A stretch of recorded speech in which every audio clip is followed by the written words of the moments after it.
hari ini beredar di grup-grup WA dan itu mengerikan sekali dan muncul di mana-mana. Apa misalnya, Bung? Ya, misalnya apakah anak Presiden Jokowi bersih dari tuntutan-tuntutan kasus-kasus tertentu? Turunkan Jokowi sekarang juga, penjarakan Jokowi sekarang juga, dan ini mengerikan menurut saya. Untung Presiden cuma punya anak 3. Kalau Presiden punya anak 38, jangan-jangan gubernur semua anak Presiden.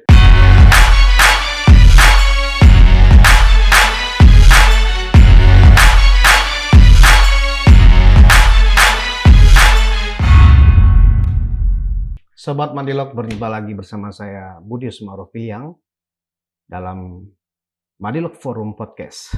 Hari ini situasi masih panas. Jakarta juga masih panas. Bahkan beberapa titik masih ada demo. Entah tujuannya untuk apa, tapi menurut yang saya dengar, menurut analisa spesialis propaganda Rocky Gerung, demo hari ini katanya ditujukan untuk melengsarkan Presiden yang masih berkuasa, Pak Jokowi. Nah, banyak sekali isu hari ini, termasuk juga PDIP mengumumkan sejumlah pasangan, sejumlah kadernya untuk maju di pilkada, baik gubernur dan bupati wali kota. Dan ada battle yang menarik di Jawa Tengah ternyata, nanti kita ulas juga bersama. Dan di Jakarta juga ternyata masih misteri, PDIP belum mengumumkan siapa kandidatnya.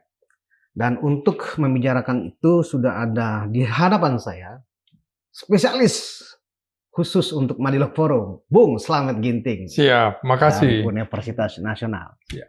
Apa kabar, Bung? Kabar baik, alhamdulillah. Bung, kita bicara tentang demo dulu nih, Bung. Iya. Bung Ginting kan pada saat pekan lalu itu ya, ikut hadir ya, melihat gelombang demo itu. Iya. Kira-kira itu menurut Bung Ginting itu demonya organik atau demo yang memang ada yang setting?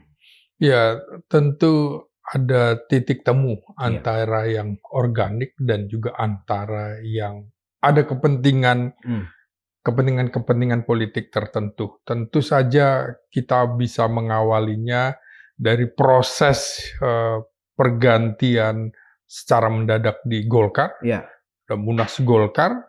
Saya kebetulan ada di Senayan waktu melihat proses-proses itu, dan juga kemungkinan akan ada gerakan-gerakan yang terus berkesinambungan. Bahkan ini seperti deja vu 1998, bahwa akan ada gelombang demonstrasi yang terus-menerus, dan itu akan dijaga terus. Dan sampai sekarang juga masih terjadi, bukan cuma di Jakarta, tapi di sejumlah kota-kota besar. Dan isunya kelihatannya mulai bergeser, artinya kembali ke isu KKN, korupsi, kolusi, nepotisme. Dan itu sasarannya adalah tentu saja penguasa. Apakah ini, Bung, melihat ada hal yang bisa diidentikan dengan proses 98, situasi yang terjadi dari Jakarta dan sejumlah kota-kota ini? Ya, soal nepotisme itu dan juga dinasti Presiden Jokowi itu mencuat dalam sejumlah isu. Dalam demo-demo itu juga selalu dikemukakan itu. Jadi bukan hanya persoalan bagaimana DPR ingin mengangkangi keputusan Mahkamah Konstitusi, tapi juga publik mempunyai persepsi bahwa ini ditunggangi oleh kepentingan tertentu yang ingin lagi-lagi menggolkan anak emas dari penguasa. Jadi itu dibacanya akan ada seperti pola kedua setelah Gibran tampil, maka ini akan diupayakan Kaisang tampil. Itu yang dibaca, persepsi publik. Persepsi bisa saja memiliki kebebasan seperti itu, tentu dengan sejumlah analisis dan bukan main-main ya. Kemarin hari Sabtu, hari Minggu, ada wisuda di Universitas Indonesia, yang muncul adalah spanduk-spanduk seperti itu juga. Dan baik di dalam gedung pertemuan, balai sidang, juga di lapangan, yang intinya hampir sama di sejumlah perguruan tinggi juga. Bahkan saya mendapatkan pesan dari mahasiswa saya, dia bilang, "Pak, terima kasih diajari pola kritis dan kami tahu bahwa ada yang tidak beres di negeri ini." Dan itu berkelindan di dalam keputusan atau kebijakan badan legislatif DPR yang bermain secara kasar begitu ya, ingin mengamputasi keputusan Mahkamah Konstitusi. Jadi wajar kalau ada analisis bahwa demo-demo ini ujungnya adalah ingin memberikan sebuah pelajaran kepada Republik ini bahwa tidak boleh siapapun yang berkuasa bertindak sewenang-wenang. Jadi publik tidak akan juga berhenti karena sesuatu yang dulu katanya tidak ternyata kejadian, sehingga akan dijaga terus yang namanya gedung DPR, Mahkamah Konstitusi, juga KPU. Itu akan dipantau terus di sejumlah tempat juga di daerah. Tentu sasarannya adalah DPRD dan juga KPU yang ada di daerah-daerah, dan juga tuntutan yang menarik adalah tuntutan agar para kepala daerah menyuarakan aspirasi masyarakatnya, gitu. Ya, pada 98, kebetulan saya kalau waktu demo 98 itu memang sesuatu yang luar biasa. Kenapa? Karena kan itu era masih Orde Baru, ya kan? Demo dengan skala yang sangat luas seperti itu dan anarkis, sesuatu yang memang belum pernah terjadi di era masih Soeharto. Nah, sementara demo 3 hari pekan lalu itu, ya kan, mungkin karena ini sudah era reformasi, masyarakat melihat itu hal yang biasa, karena memang salah satu ekspresi dari reformasi adalah kebebasan menyampaikan pendapat dan pikiran, dan apa yang dituntut pun sesuatu yang bisa diterima, ya kan, di mana ada semacam keinginan dari DPR untuk membatalkan keputusan MK. Nah, kalau dilihat dari peristiwa 98 dengan demo yang sekarang berjalan di Jakarta dan di sejumlah titik, menurut saya kurang identik, gitu.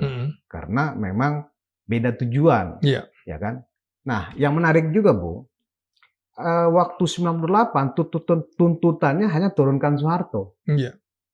Kalau ini penjarakan Jokowi. Ini kan yang menarik nih.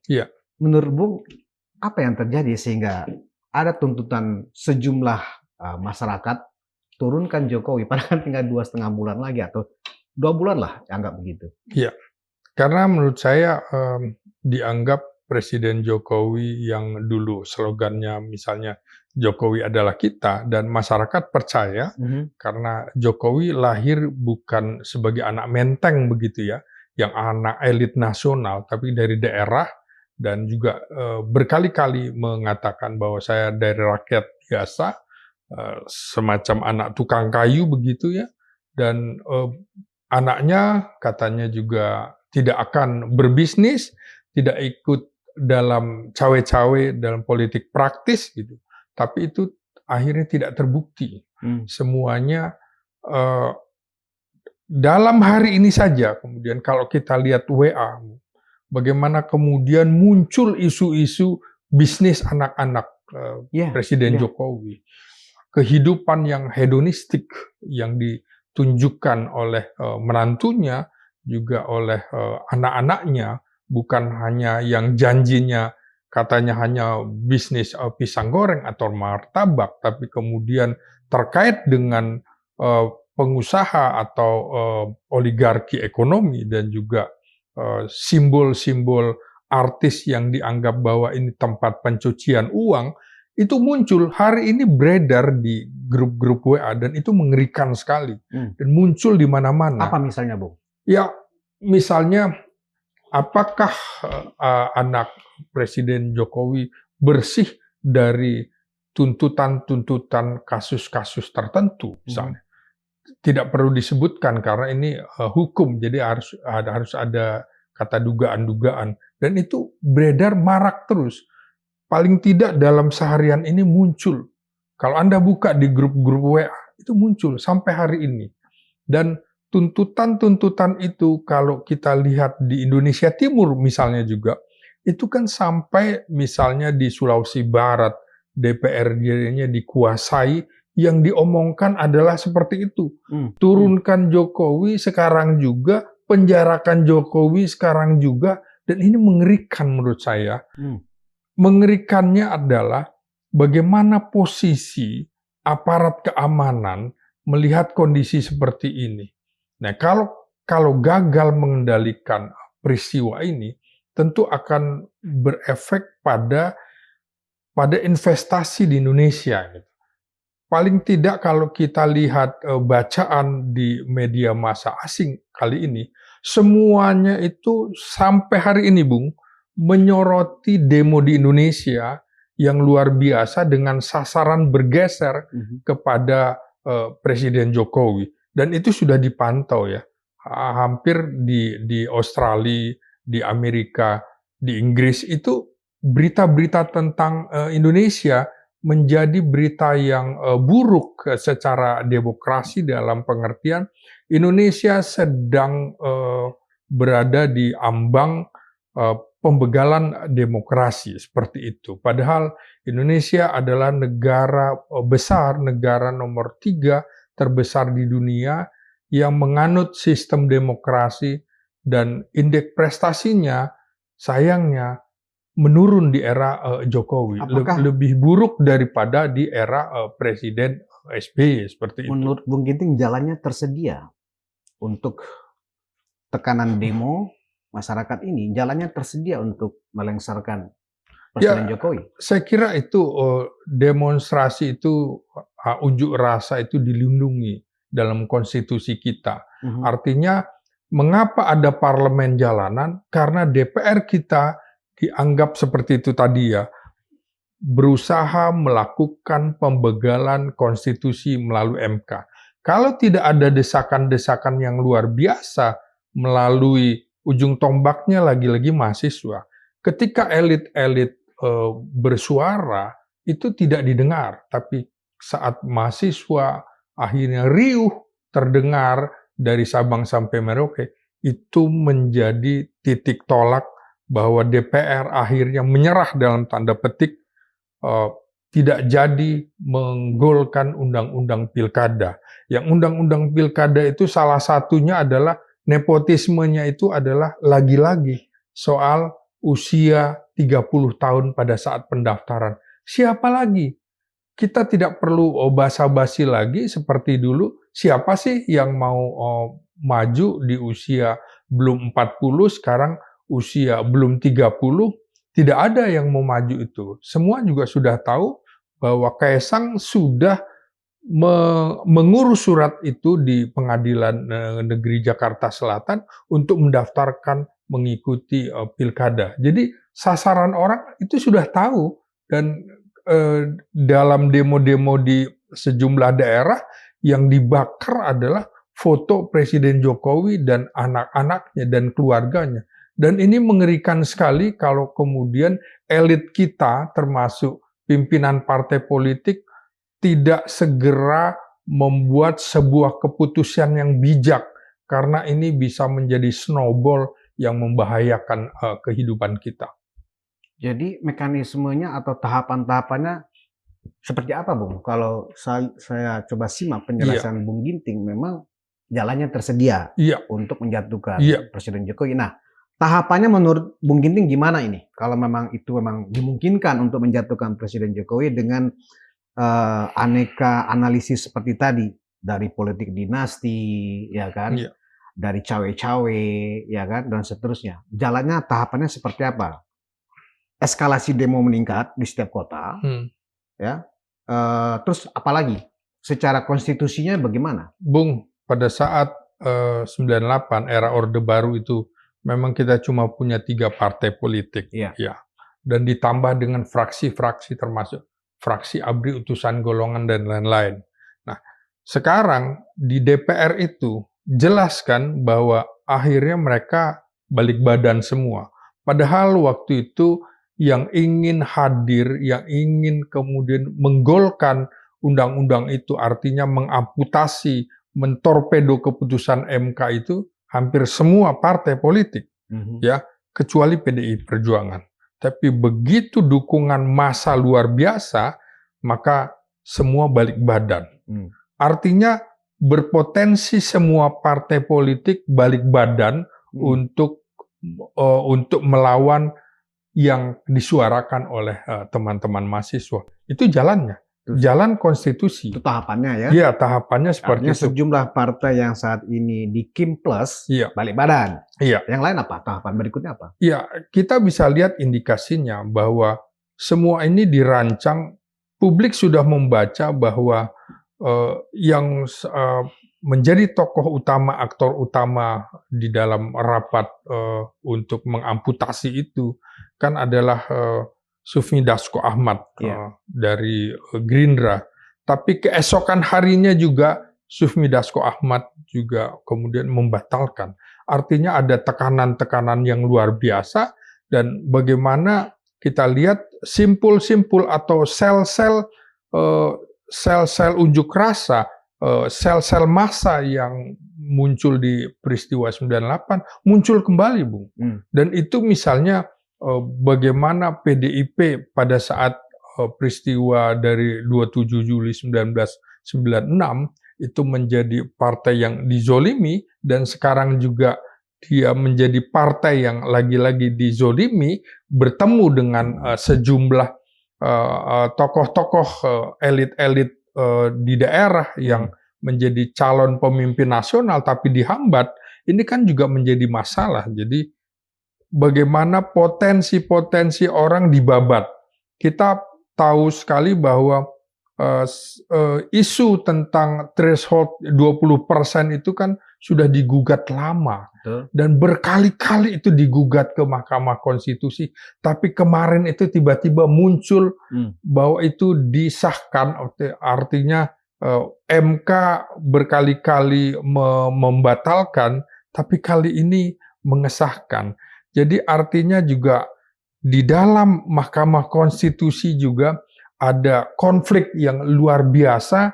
Sepertinya mereka ingin memperbaiki kesalahannya melalui keputusan MK 90, dan kita tahu sebelum ada keputusan kemarin MK nomor 60 dan 70 itu sudah ada keputusan PT UN yang mengabulkan permohonan dari Anwar Usman untuk kembali menjadi ketua Mahkamah Konstitusi. Dan ini menurut saya juga seperti melecehkan PT UN, dan Anwar Usman juga seperti melecehkan kebijakan atau keputusan yang sudah dibuat bersama oleh MK.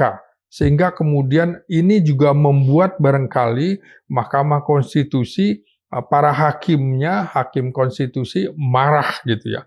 Bahwa kemudian kok mereka dilecehkan seperti ini, sehingga barangkali di luar perkiraan mereka memutuskan untuk mengesahkan atau membenarkan bahwa 20% itu sekaligus mengamputasi demokrasi. Dan ini dikabulkan oleh MK, termasuk soal pendaftaran usia 30, bukan kemudian 30 tahun pada saat pelantikan. Orang kan tahu bahwa itu usianya terkait dengan Kaesang. Jadi ini adalah perlawanan di dalam tubuh Mahkamah Konstitusi yang kemudian dilawan oleh teman-teman di DPR. Dan kita tahu lagi akhirnya kembali lagi lagu-lagu Wakil Rakyat Iwan Fals muncul kembali, lagu Bongkar, kata sabar, sabar, sabar dan tunggu. Akhirnya kita harus menghadapi setan yang berdiri mengangkang, itu muncul lagi lagu-lagu seperti itu, lagu-lagu perlawanan. Itu mengingatkan kita pada peristiwa-peristiwa 98. Artinya ini pesan kepada siapapun yang berkuasa. Kita punya pelajaran penting pada saat Presiden Soekarno dan Presiden Soeharto tidak bisa diadili secara pidana ya, hanya Pak Harto perdata ya begitu, tapi kemudian sudah wafat jadi tidak selesai, maka ini sebuah pelajaran penting seperti di Korea Selatan, tidak boleh kemudian presiden yang berkuasa tidak bisa disentuh secara hukum. Makanya ini menjadi pelajaran supaya tidak ada kesewenang-wenangan, menurut saya begitu. Oke, kembali ke mengenai jalan menuju pelengseran yang dilakukan secara inkonstitusional, ya kan? Berarti kan cara-cara seperti itu kan inkonstitusional.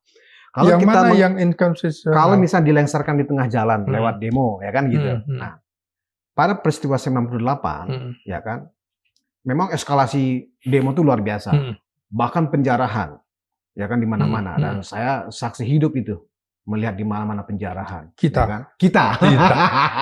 Kita saksi hidup. Dan memang itu luar biasa sekali.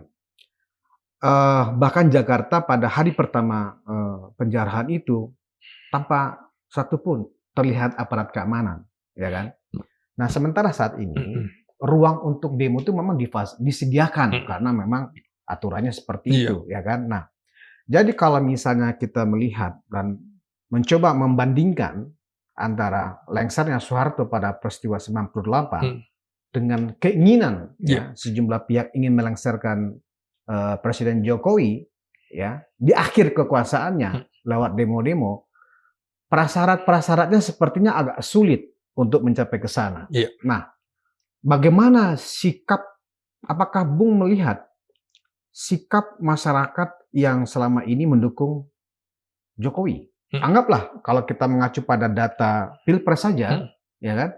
Ini kan bahkan kalau kita juga simak di sosial media, ini kan yang ramai ini kan kaum kalah aja, kaum 16%, kaum 24%. Sementara yang 50% lebih banyak diam. Ya artinya, jika memang pihak-pihak yang menginisiasi demo-demo ini berkelanjutan dan bahkan ingin menjatuhkan Presiden Jokowi sebelum 20 Oktober, kalau kemudian barisan dari 58% ini juga turun, berarti kan chaos. Gimana menurut Bung? Ya, kalau kita melihat hasil pemilu 1997, sama. Bagaimana dukungan terhadap Presiden Soeharto luar biasa. Dan bahkan Menteri, mohon maaf, Ketua MPR Harmoko. Waktu 97 masih milihnya partai, Bung. Betul. Bukan pemilihan presiden langsung, kan? Betul. Tapi dukungan rakyat terhadap Presiden Soeharto juga luar biasa. Kalau perubahan itu memang biasanya hanya dilakukan oleh segelintir elit. Bukan kumpulan massa yang mencoblos sedemikian besar. Perubahan itu dilakukan di pusat kota. Di pusat-pusat kota di mana pemilihnya itu berada, sebenarnya pemilih lebih di daerah, di tingkat kecamatan, di tingkat kabupaten. Demo-demo itu kan dimulai dari kota-kota besar. Betul. Peristiwa 98 dimulainya dari mana?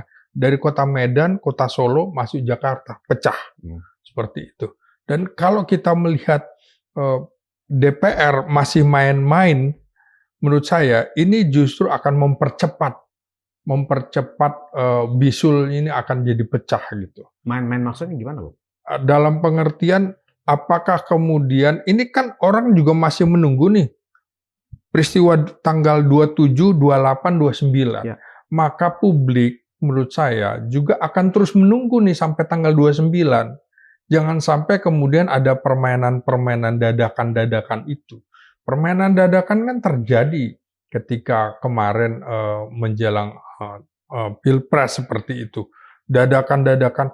Orang sudah memperkirakan bahwa misalnya akan ada pelengseran Erlangga, akan ada Munas atau Munaslup, akan ada reshuffle kabinet terutama Menteri Hukum dan HAM. Apa yang diperkirakan terjadi semua, Bung, ya kan? Akan ada misalnya bahwa Bahlil yang akan menjadi Ketua Umum Partai Golkar, sama seperti itu. Kemudian kita lihat rentetan-rentetan sambutan atau pidato-pidato yang dikemukakan para elit, itu kan seperti titik-titik disambungkan menjadi sebuah garis. Hari ini, pernyataan Ketua Umum PDI Perjuangan, Megawati, menyatakan ada pihak-pihak yang ingin melanggengkan kekuasaan. Siapa yang sedang berkuasa? Siapa yang ingin melanggengkan kekuasaan? Sasarannya yang dituju adalah siapa? Sama dengan kemarin pidato Prabowo di Kongres PAN, menurut saya keceplosan juga sama mengatakan bahwa ada pihak-pihak yang ingin mempertahankan kekuasaan sejalan dengan bahasa yang agak berbeda, tapi intinya sama begitu ya. Bahkan sampai ada mengatakan ada cara-cara intelijen digunakan untuk mempertahankan kekuasaan. Kita tahu dulu Presiden Jokowi mengatakan bahwa kalau bisa saya gigit sendiri, tapi kan tidak mungkin. Saya punya intelijen yang bisa memantau gerakan di partai politik. Padahal intelijen itu bukan untuk politik, tapi politik praktis, tapi untuk politik negara. Misalnya ancaman dari luar dan segala macam. Dan saya bisa gigit itu melalui KPK, melalui kepolisian, melalui kejaksaan. Jadi terlihat sebenarnya bahwa Presiden Jokowi menggunakan kaki tangannya, infrastruktur politik dan hukum untuk kepentingan kekuasaannya. Ini dibaca orang dengan sadar seperti itu. Sampai kemarin ada pernyataan Presiden Jokowi dalam pidato di Kongres Nasdem juga mengatakan bahwa ketika saya datang disambut bersama, tapi ada tanda-tanda ketika pulang kemudian ditinggalkan. Ini kan ada perasaan-perasaan dia mulai saya kira mulai gamang menuju pergantian kepemimpinan nasional. Gitu. Ya, tapi pertanyaan saya belum dijawab, Bung. Bagaimana situasinya jika anggaplah masyarakat yang 58%, ya, itu juga kemudian melakukan semacam antitesis terhadap yang demo-demo saat ini. Artinya kan potensi chaos kan bisa saja terjadi di lapangan. Bisa terjadi. Nah, itu gimana menurut Bung? Karena itu makanya DPR harus juga menunjukkan kelasnya sebagai wakil rakyat yang betul-betul, kemudian jangan kemudian mempermainkan konstitusi, karena seperti saya bilang, ujung tombaknya kemarahan rakyat antara lain DPR sebagai representasi kekuasaan presiden misalnya itu coba mengangkangi ini. Makanya semua akan menunggu sampai tanggal 29 sampai selesai, dan itu belum selesai. Sampai kemudian bagaimana peristiwa yang akan terjadi pada tanggal 27 November. 27 November adalah hari berlangsungnya pilkada serentak.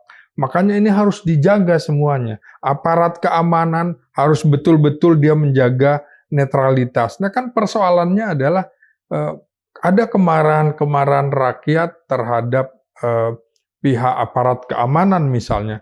Karena dianggap terlalu melindungi kekuasaan, dan protes yang dilakukan mahasiswa yang ditahan kemarin, misalnya menceritakan hidungnya patah, giginya patah. Menurut saya itu terlalu berlebihan sekali aparat keamanan melakukan pressure represif terhadap mahasiswa. Mahasiswa tidak akan melakukan hal seperti itu karena DPR ini dianggap mandul, sehingga mereka merasa bahwa DPR harus diingatkan. Menurut saya terlalu berlebihan sampai melakukan penghadangan terhadap mahasiswa sedemikian keras.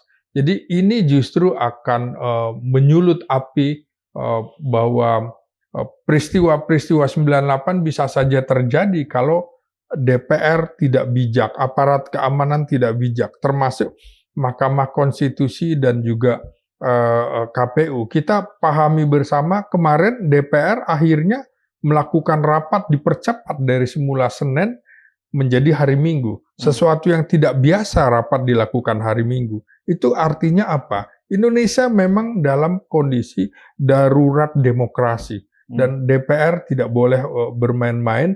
87 orang yang hadir dalam rapat kemarin yang di demo itu juga dicatat nama-namanya oleh mahasiswa, dan kita tahu ternyata banyak yang balik badan. Sampai kemudian ada muncul rumor yang harus juga bisa dibuktikan. Presiden terpilih Prabowo Subianto sampai menelpon Megawati bahwa dia tidak tahu dengan peristiwa ini dan dia tidak mendukung peristiwa ini. Dan Golkar tidak mengirim orang, jadi Gerindra 3 orang, terus yang lain dari mana segala macam. Itu dicatat.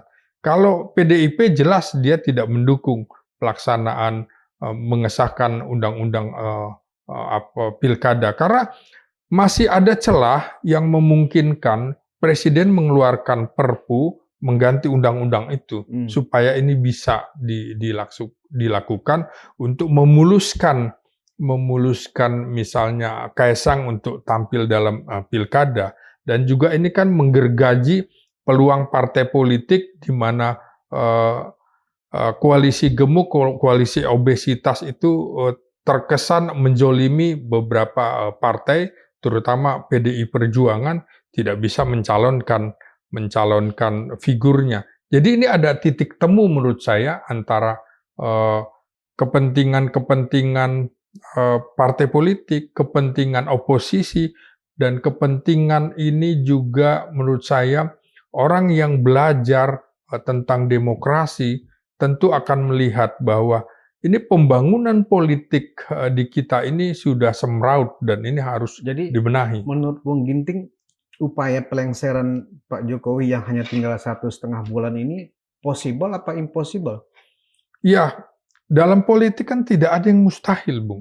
Artinya possible? Artinya possible dalam politik. Even misalnya 54% masyarakat pendukung Prabowo Gibran, ya, atau kalau kita mengacu kepada tingkat kepuasan kepada Pak Jokowi dari masyarakat yang masih di atas 80%, manakala ini kemudian juga bergerak, ya kan? Iya. Artinya apakah variabel ini yang akan mengganggu jalan pelengseran itu menurut Bung Ginting? Ya bisa saja, semuanya berkepentingan ya. Partai-partai politik juga berkepentingan. Apakah akan terus, ini kan posisi Presiden Jokowi sesungguhnya ada di persimpangan jalan. Partai politik juga ada di persimpangan jalan.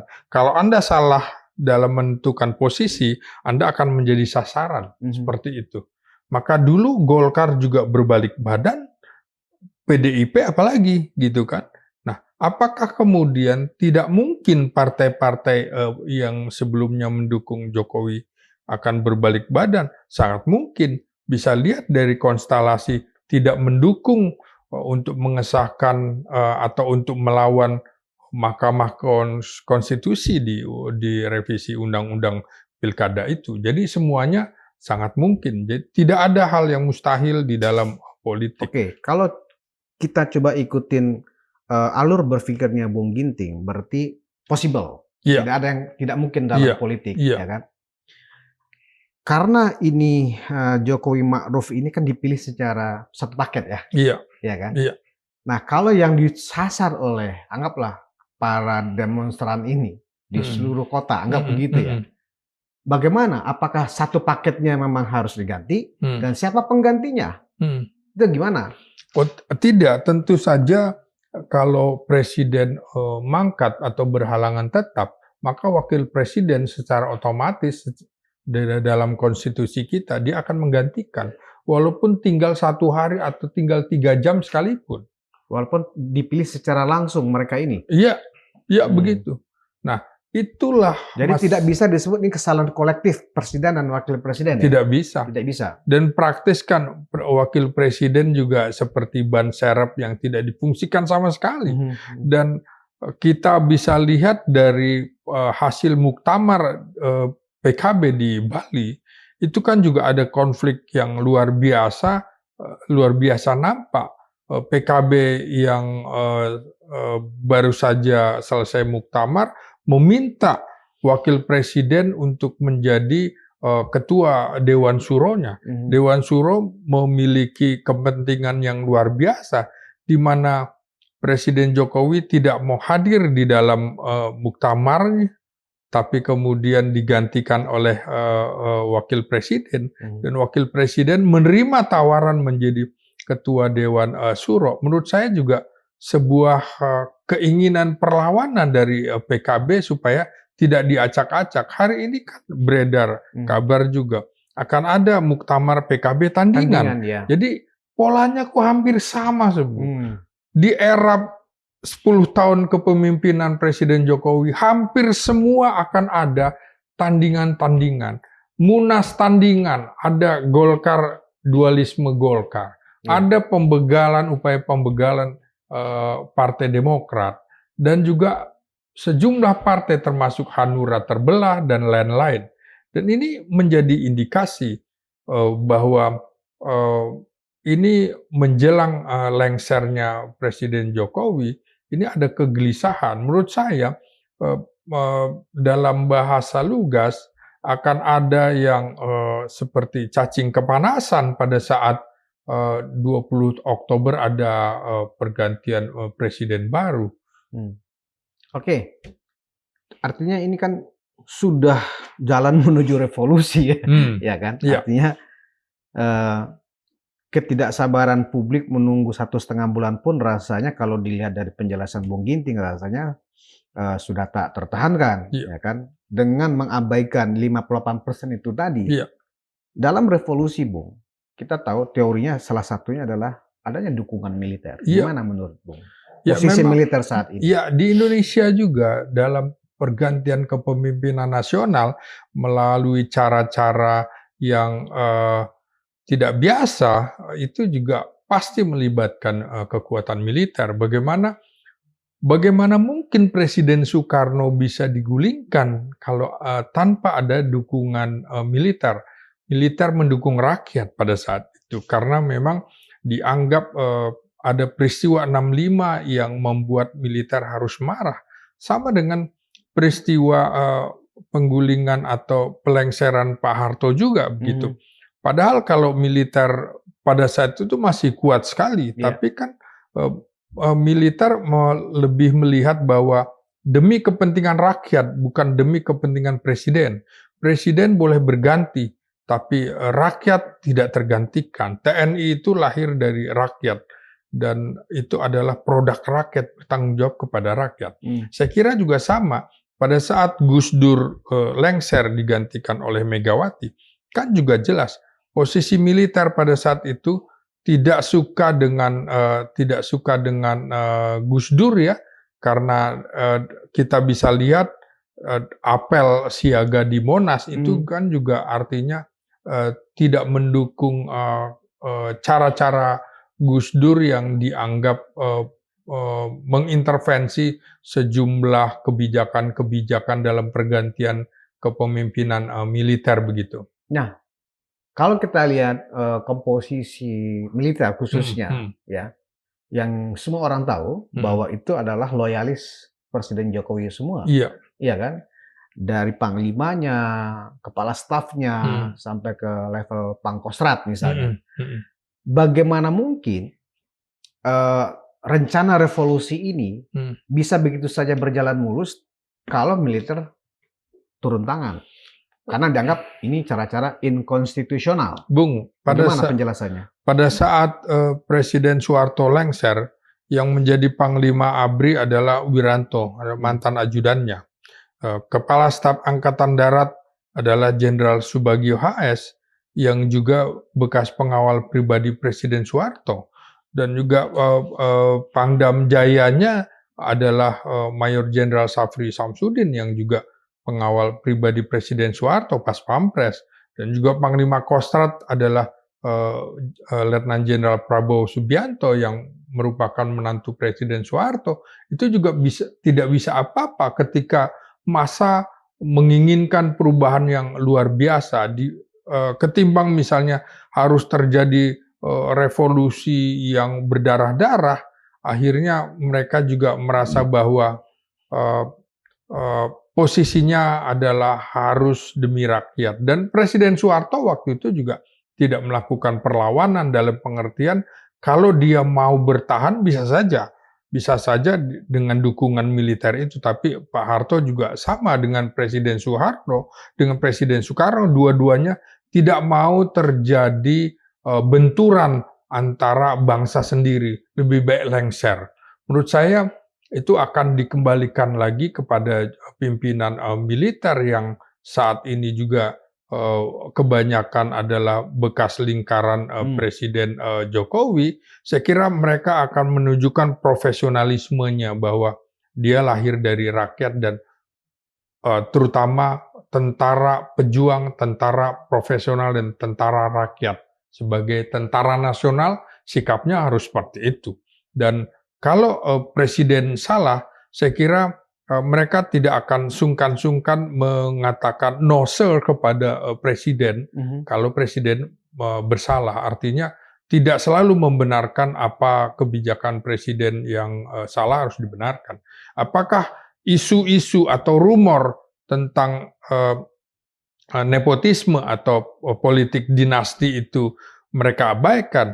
Faktanya memang seperti itu. Dan menurut saya ini sudah waktunya seperti PSI akhirnya menyatakan bahwa Kaisang tidak akan maju dalam Pilkada Jawa Tengah.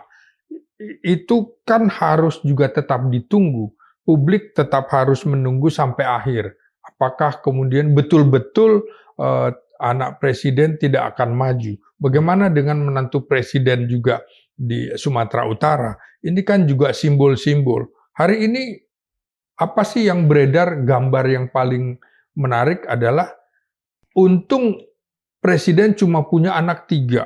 Kalau presiden punya anak 38, jangan-jangan gubernur semua anak presiden. Itu muncul di sini semua. Saya kira tempat Bung juga ada. Hari-hari ini kita terus mendapatkan di grup WA seperti itu. Saya kira ini sebuah revolusi sosial melalui media yang tidak terbendung. Ya, kalau kita belajar dari apa yang terjadi di Mesir, ya kan, jatuhnya Hosni Mubarak kan salah satunya adalah karena begitu masifnya gejolak dan aspirasi masyarakat di sosial media, ya kan, sehingga menimbulkan common enemy, ya kan. Nah, ini memang kita lihat tren dari sosial media juga muaranya seperti itu, ya, walaupun masih ada sejumlah pihak dari pendukung Jokowi yang masih berusaha untuk membalancing informasi-informasi seperti itu. Nah, Bung Ginting kan sebagai seorang akademisi, ya kan, mendukungkah atau tidak mendukung jalan menuju pelengseran Presiden Jokowi ini dengan segala tuduhan yang belum tentu bisa diuji kebenarannya atau terbukti salah apa yang dituduhkan? Menurut Bung gimana? Bung setuju jalan pelengseran Presiden Jokowi ini? Saya tentu lebih setuju bahwa pergantian kepemimpinan nasional ini tepat pada waktunya. Bukan kemudian dipercepat ataupun diperlambat. Nah, sebagaimana kita tidak setuju dengan rencana 3 periode, sebagaimana kita tidak setuju dengan perpanjangan masa jabatan, masa kita juga tidak setuju percepatan. Kecuali memang ada kesalahan-kesalahan konstitusi yang memang mengharuskan dia lengser. Tapi kalau tidak ada, dipercepat dan lain-lain, maka ini berpotensi menimbulkan hal yang sama di kemudian hari. Akan ada syahwat untuk mengganti presiden kapanpun, dimanapun. Nah, seperti itu. Jadi presiden yang buruk. Jadi presiden yang buruk menurut saya. Menurut Bung Ginting sejauh ini apakah sudah ada pelanggaran konstitusi yang nyata yang dilakukan oleh Presiden Jokowi? Tentu harus dibuktikan dengan lewat keputusan Mahkamah Konstitusi, keputusan DPR, keputusan MPR. Nah, persoalannya kan di kita ini sekarang tidak ada pertanggungjawaban presiden kepada MPR, pertanggungjawaban sebagai mandataris seperti era Orde Baru dan Orde Lama. Sekarang kan tidak seperti itu. Jadi presiden powerful, full power. Dia bisa menentukan segalanya. Menurut saya memang harus ada pembatasan-pembatasan. Makanya sampai pernyataan presiden terpilih Prabowo Subianto, dia tidak akan mau mengusik itu. Dia bilang, saya tidak akan memaksakan kalau berbeda pandangan, berbeda pendapat, Artinya membuka jalan untuk koalisi Indonesia Maju menurut saya, termasuk koalisi Indonesia Maju Plus, untuk silakan kemudian ada keputusan MK seperti ini, hormati, ya jalankan. Dia tidak ingin, itu kan secara tidak langsung menyindir pihak-pihak yang sedang berkuasa. Jadi jangan sampai kemudian rakus terhadap kekuasaan, tamak terhadap Berarti kekuasaan. berdasarkan data dan analisis Bung Ginting, Ya. ada pelanggaran konstitusi itu yang dilakukan oleh Presiden? Atau Nanti tidak? nanti akan diungkapkan. Saya kira itu keputusan politik dikembalikan kepada partai politik yang menjadi perwakilan dari rakyat. Menurut saya kita tidak bisa mengemukakan ini karena itu harus dibuktikan. Artinya Dibuktikan termasuk lewat DPR pengadilan. harus menggunakan haknya. Iya, Hak meminta termasuk pendapat, misalnya hak angket dan itu tadi. hak meminta pernyataan pendapat. Yang menarik Ya kan? adalah selama era reformasi baru kali ini, DPR tidak mengeluarkan hak angket. Artinya DPR di masa pemerintahan Presiden Jokowi adalah mandul. Ya. Itu hampir sama dengan DPR pada masa Orde Baru menjadi stempel pemerintah. Faktanya seperti itu. Artinya, Bung, jalan konstitusionalnya ada. Iya. Ya kan? Demo ini bagian dari aspirasi dari masyarakat, anggap seperti itu. Kemudian demo ini ditangkap oleh DPR, dibikinlah hak angket, kemudian ada hak menyampaikan pendapat, ya kan? Dan itu kemudian diperiksa oleh Mahkamah Konstitusi. Iya. Itu masanya lebih dari 3 bulan, Bung. Sementara kan Pak Jokowi ini masa bertugasnya hanya sampai 20 Oktober. Iya. Kira-kira menurut Bung, jalan yang paling efektif tanpa menimbulkan semacam tragedi konstitusi ini seperti apa untuk menghindari hal-hal yang tidak kita inginkan bersama? Maka seperti jalan hak angket dan lain-lain sudah terlambat dan lain-lain. Makanya mengapa ada parlemen jalanan? Karena parlemen kita dianggap tidak berfungsi secara normal. Tidak berfungsi secara normal. Dulu pihak-pihak yang berkuasa termasuk PDIP dan partai-partai yang cukup besar itu kokoh dengan 20%. Tapi sekarang ketika perolehan suaranya di bawah itu, akhirnya mereka mengakui bahwa ternyata tidak bisa kita sewenang-wenang seperti itu. Maka harus menurut saya dikembalikan saja juga ke 0% supaya kita punya pilihan banyak, rakyat punya pilihan.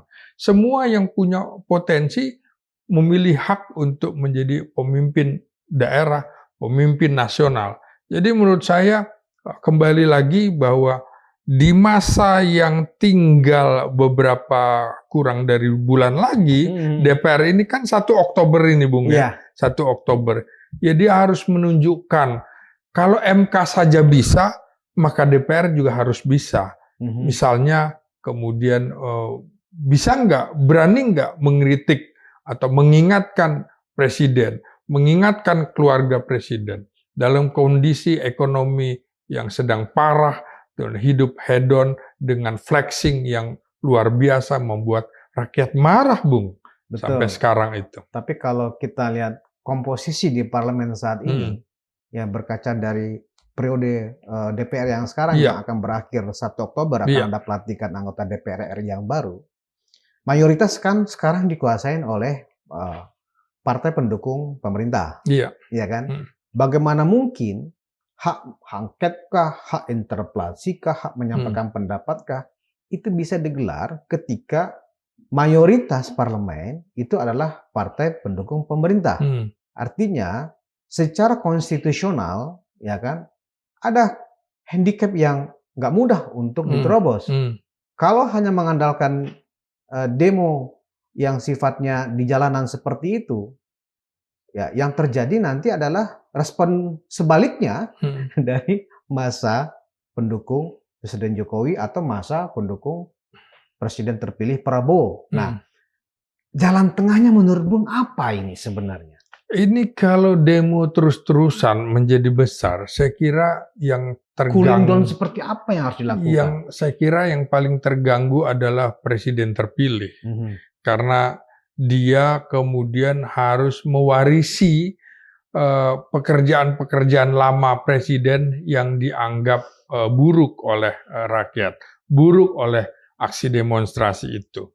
Maka menurut saya wajar kalau kemudian Gerindra juga gelisah kalau komposisi atau polarisasi demo kemudian menjadi snowball.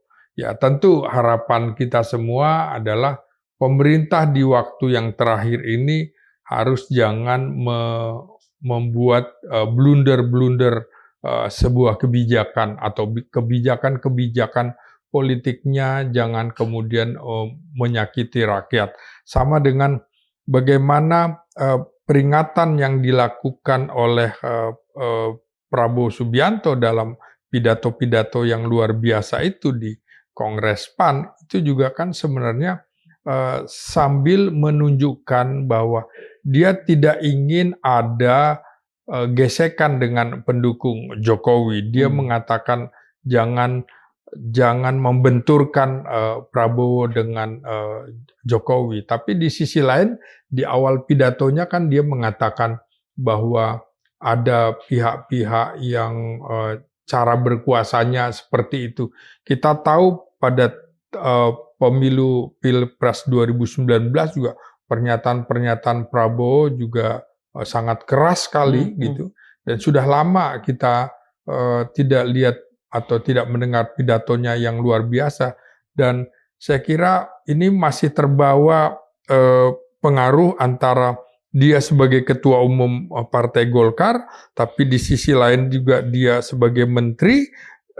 Menteri berarti ya ketua umum Partai Gerindra maksud saya, di sisi lain juga sebagai Menteri Pertahanan dan itu otomatis bawahannya presiden, tapi di sisi lain dia juga presiden terpilih. Jadi seperti tiga kaki itu yang membuat kadang-kadang Prabowo harus menjelaskan dari satu sisi ke sisi yang lain.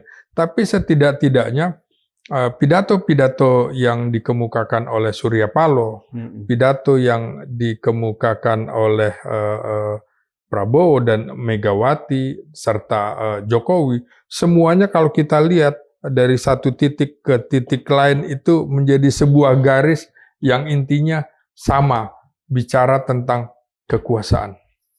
Kekuasaan yang ingin dipertahankan atau kekuasaan yang mengkritik kekuasaan Presiden Jokowi. Mengkritik kekuasaan Presiden Jokowi. Ya, dan Jokowi juga sudah menyadari bahwa ada pihak-pihak yang ingin meninggalkannya, kan seperti itu. Dan rangkaian lagi, saya belum tahu pidato Presiden terpilih Prabowo Subianto di Muktamar P3 hari ini, saya belum simak. Yang jelas Kiai Ma'ruf Amin ditarik menjadi Ketua Dewan Syuro. Dan apakah kemudian kita masih menunggu pada tanggal 27, 28, 29, apakah Kim juga betul-betul ingin melepaskan diri dari bayang-bayang Presiden Jokowi atau tidak, kita tunggu saja, Bung. Iya, agak ngeri juga nih analisis Bung Ginting ini. Karena 1,5 bulan lagi kan sebenarnya sebentar lagi, ya kan? Kalau memang situasi ini seperti yang Bung jelaskan tadi, memang bisa mengarah untuk melengsarkan Presiden Jokowi sebelum waktunya, tentu yang akan jadi masalah adalah Presiden terpilih nantinya dan bersama Wakil Presiden terpilih, ya. Nah, secara konstitusional memang waktunya lama, lebih dari sisa waktu yang tersedia, ya. Proses di parlemen sampai ke Mahkamah Konstitusi kemudian memberikan hasil keputusannya lagi ke MPR sudah baru tidak memungkinkan baru mengambil keputusan. Nah, sementara itu lebih 3 bulan prosesnya, ya kan, menurut konstitusi. Sementara tanggal 20 Oktober, ya kan, sudah harus ada pelantikan dan transisi pemerintahnya langsung ke Prabowo, Jokowi Ma'ruf dan digantikan oleh Prabowo dan Gibran. Nah, jadi ini kan sesuatu yang berkelindan, ya kan, tetapi mana yang harus diprioritaskan? Lagi-lagi ini beban seorang presiden terpilih. Sepakat nggak, Bung? Iya, betul. Menurut saya gugatan terhadap Presiden Jokowi akan terus berlanjut. Akan terus berlanjut hingga dia lengser. Hmm. Artinya tuntutannya akan ada, tuntutan-tuntutan hukum itu akan terus terjadi pasca 20 Oktober, dan itu akan marak karena memang akan marak, akan terus. Jadi ini ingin menunjukkan supaya jangan sampai ada presiden kita, siapapun yang berkuasa, bertindak sewenang-wenang seperti itu. Ini pelajaran buat pemimpin. Jadi mungkin demo ini mungkin tidak bisa terrealisir untuk melengsarkan atau memenjarakan Presiden Jokowi, tetapi setelah 20 Oktober, Iya, keinginan itu akan muncul lebih besar lagi maksudnya. termasuk dari partai-partai politik. Seperti yang Bung pernah bilang, Iya, akan ada balas dendam gitu ya. ya, karena menurut saya terlalu banyak musuh yang diciptakan oleh Presiden Jokowi. Oh ya? Musuh-musuh politiknya terlalu banyak. Musuh-musuh politiknya disakiti. Dan itu ketika Presiden Jokowi sudah tidak mempunyai taji lagi, itu bisa menjadi titik balik bagi Presiden Jokowi. Kita tahu bersama ternyata rencana dia mau jadi Ketua Dewan Pembina Golkar tidak jadi. Ketua Dewan Penasehat juga tidak jadi. Ini artinya kita bisa lihat sinyal yang dikemukakan oleh Ketua Umum baru Golkar, Bahlil, bahwa Raja Jawa itu mengerikan begitu ya, jangan coba diutak-atik, artinya pada saat berkuasa.